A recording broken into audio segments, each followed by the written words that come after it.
So check out our other videos and see what you're getting there. And you'll get a lot of tips and hopefully a lot of takeaways from those videos. Again, we're just sharing our experience of what's worked for us. So the final thing is the floor. And Mispronounced Adventures had kind of brought my attention to this. This is a very expensive product.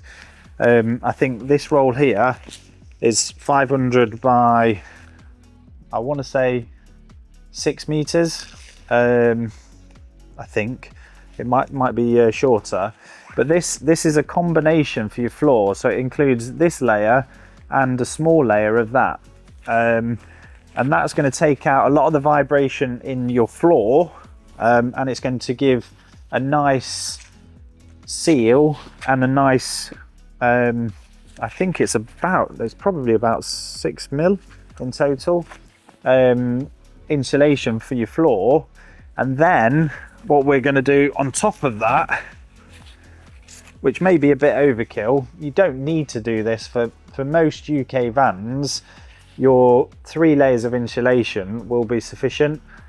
The 4th layer of insulation, we're adding that in because I think these are, I don't know, I can't remember, they're about 180 pounds a roll. I think you might be able to get it cheaper, but we get 20 meter rolls.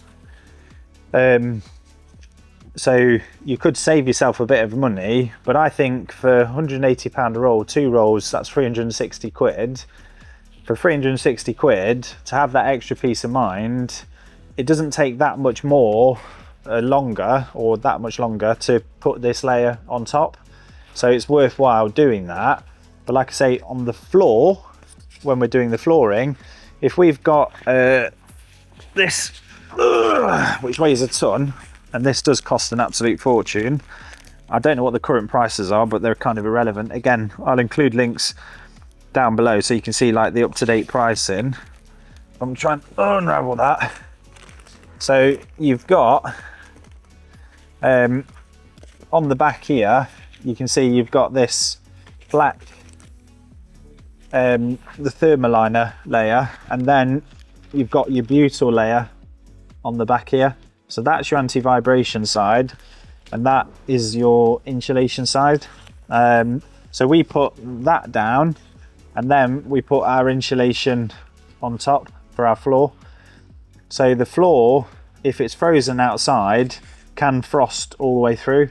We're going to have vents as well, which is going to create, again, cool air coming into the van, which is a good thing in the summer, but not in the winter. But again, it does also reduce that buildup of condensation, and it will reduce the impact of mold. And then we have 12 mil flooring. So I just want to show you that just for layers. So you've got 1, 2, 3.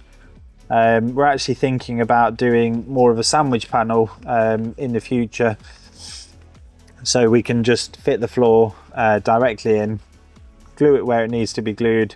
Again, make sure that floor is flat, so it doesn't have to be level, it has to be flat, because that will make the furniture, when you're fitting the furniture, a hell of a lot easier, because then you can do your square cuts. I've covered a lot of ground. There's going to be a lot of probably negative comments saying I'm doing it wrong. Well, you do it how you want to do it. At the end of the day, this is how we do it as a company. It's not a cheap part of the process. The products that we use are premium products. We want the best products on the market. We want the different layers to, again, keep that van warm in the winter and cool in the summer. That's how we do it. We could put, again, this is not the best example. This was just a piece I could find on the floor. This is not, we use Kingspan, but again, it's that PIR insulation board.